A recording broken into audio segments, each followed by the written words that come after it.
हमारे इस जीवन का सबसे बड़ा रहस्य क्या है? जीवन और मौत का रहस्य।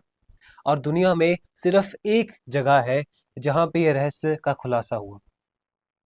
श्री अमरनाथ की गुफा, जहां पर महादेव ने माता पार्वती को जीवन मृत्यु की कहानी सुनाई, अमरता, इमोर्टैलिटी की कहानी सुनाई।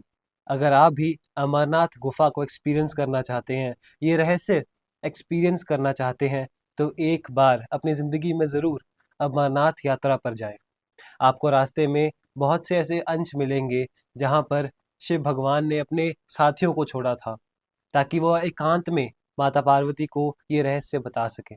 इस साल ज़रूर अपने घर वालों के साथ, अपने दोस्तों के साथ अमरनाथ यात्रा पर जाइए।